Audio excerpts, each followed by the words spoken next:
سالها شهر در اعماق سیاهی سخت است، روز و شب بگذرد اما به تباهی سخت است. نفس باغ به تکرار نیامد بالا، آفتاب از سر دیوار نیامد بالا. این که عمری فقط از سفره کپک برداری، گندم و پنبه بکاری و نمک برداری.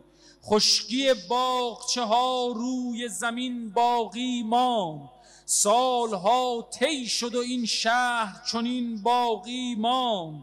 در فراموشی انجیر و انار و گندم، ناگهان گفت نهیبی که هلا ای مردم. آب در دست اگر هست زمین بگذارید، تا خود صبح بر این خاک جبین بگذارید. از تبار گل و آیینه کسی می آید، مژده ای دل که مسیحا نفسی می آید.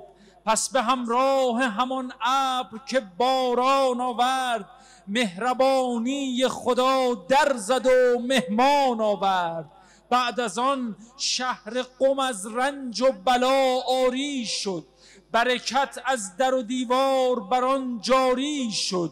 دختری آمده از ایل و تبار کوثر، از هر آنچه بنویسیم فراتر برتر. وصف او را نتوان گفت به 100 منظومه، گفته معصوم به او فاطمه معصومه.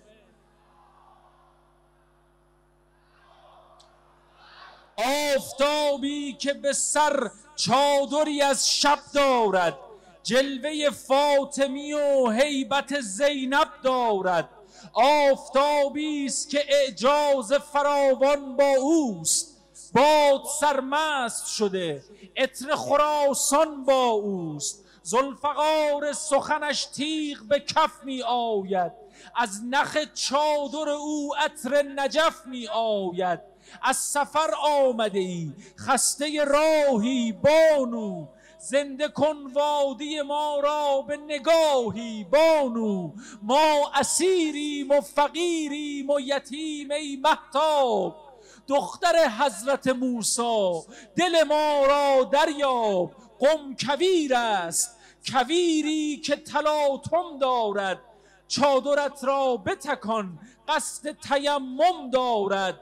آمد این گونه ولی هرچه که آمد نرسید، عشق همواره به مقصود به مقصد نرسید. که اویس قرنی هم به محمد نرسید، عاقبت حضرت معصومه به مشهد نرسید. ماند تا پنجره باغ ارم وا باشد، حرم او حرم حضرت زهرا باشد.